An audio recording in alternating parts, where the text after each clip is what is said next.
드럼을 처음 찍다 보면 어디에 어떻게 넣어야 할지 막막할 때가 많죠? 오늘은 입문자들이 꼭 알아두면 좋은 드럼을 더 잘 찍을 수 있는 기본 공식과 실습 방법을 알려드리도록 하겠습니다. 드럼의 공식은 1, 3, 4, 2. 드럼을 16분표로 쪼개서 보면 각 자리에 성격이 있습니다. 1은 가장 안정적인 자리, 3은 두 번째로 안정적인 자리, 네 번째는 다급하고 공격적인 자리, 두 번째는 가장 불안정하고 튀는 자리입니다. 즉 1, 3, 4, 2를 꼭 기억하세요. 킥을 1과 3에만 두면 안정적이지만 너무 단순해서 마치 호두깎이 인형 행진곡처럼 들릴 수가 있습니다. 그럴 땐 2와 4의 킥을 섞어보면 리듬이 훨씬 공격적이고 다급하게 살아납니다.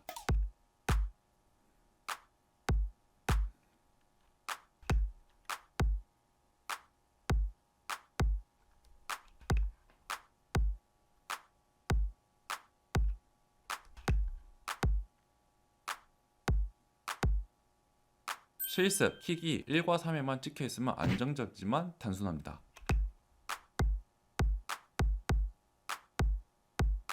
그래서 2와 4에 조금 더 넣어보도록 하겠습니다.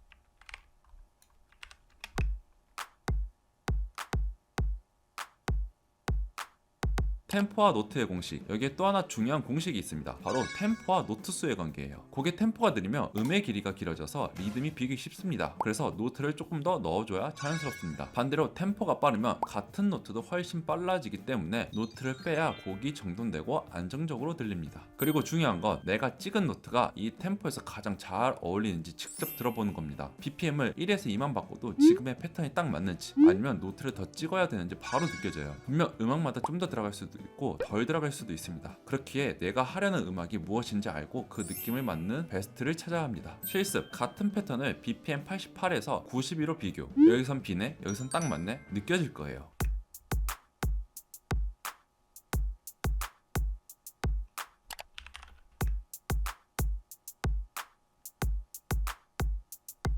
스템 스플리터 활용. 만약 드럼만 가지고 정확히 감이 안 온다면 스템 스플리터로 원곡에서 드럼을 빼고 내 드럼을 얹혀보세요. 보컬, 베이스, 피아노만 남은 상태에서 들어보면 내 패턴이 진짜 어울리는지, 노트의 밀도가 정확히 맞는지 확실히 알 수가 있습니다. 특히 내가 만들고 싶은 장르의 노래를 직접 가져와서 원곡 드럼 대신 내 드럼을 넣어보면 실전에서 훨씬 빠르게 감각을 익힐 수가 있습니다.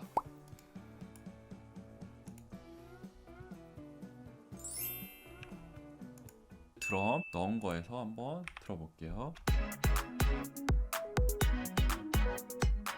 정리하면 첫 번째, 리듬의 공식은 1, 3, 4, 2. 두 번째, 템포에 따른 노트 수의 관계. 세 번째, 스템 스플리터로 실전 검증. 이 세 가지만 기억하면 어떤 장르를 하더라도 기본적인 드럼을 좀 더 쉽게 만들 수가 있습니다. 여기에 본인만의 리듬 아이디어를 더하면 훨씬 자연스럽고 개성 있는 드럼을 만들 수가 있어요. 앞으로도 다양한 장르의 드럼 패턴과 활용 방법을 하나씩 알려드릴 테니까 오늘 배운 내용 꼭 연습해 보시고 다음 영상도 기대해 주세요. 지금까지 미디셰프였습니다.